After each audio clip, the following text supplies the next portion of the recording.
recent report by United Nations shows that by the year 2050, almost 60-65% of the urban population will be in the cities. And cities are where economic activities are generated. Cities must be flexible, must be adaptable. A smart city is one that leverages on technology to deliver its infrastructure and urban services so that the city can compete effectively and at the same time offer a sustainable living conditions to its residents. In the next 10 to 15 years, you will find that estimated spending on infrastructure is roughly about 78 trillion US dollars. And that's on a global basis. So you can see the immense size of infrastructure, and that includes housing and as well as the roads, public transport, the MRTs, the aviation, the airports. And a large part of that will be in Asia.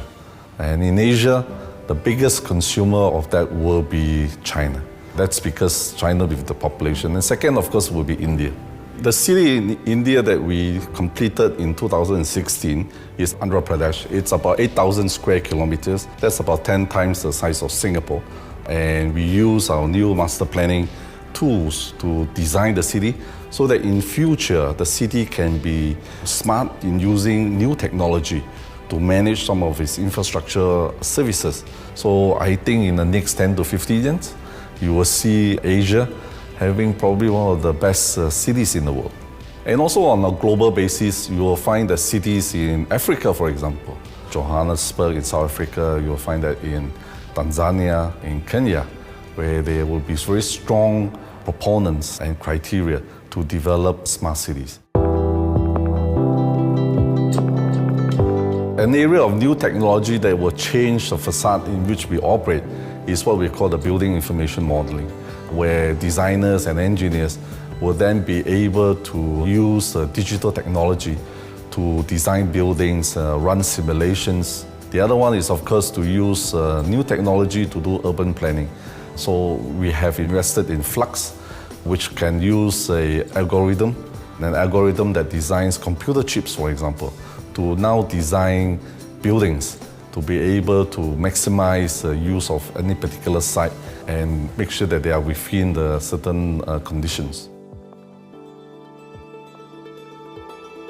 In terms of our approach towards city planning, towards design of buildings, towards designing of infrastructure facilities like water treatment and so on, we always are very conscious that it must be environmentally friendly. We have a team of eco-development, a development where we take into account all these environmental friendly design features to ensure that the living conditions are sustainable. So in the case of doing the port in Singapore, we also make sure that it's environmental friendly. We use as little of waste material, and we also use environmentally friendly construction materials so that it doesn't pollute the place that we live in. Cities is not just about the physical buildings or the physical roads or the physical infrastructure services that we build. Developing cities is about creating jobs. It's about connecting all the businesses. It's about building communities, and it's about shaping lives. And that's what we do in Surbana Jurong. We have been doing smart cities, and we've been doing industrial townships for over 50 years. Although technology is important, the part that really drives technology and make it work and make sure that you get sensible outputs from that is really human beings and the human intelligence.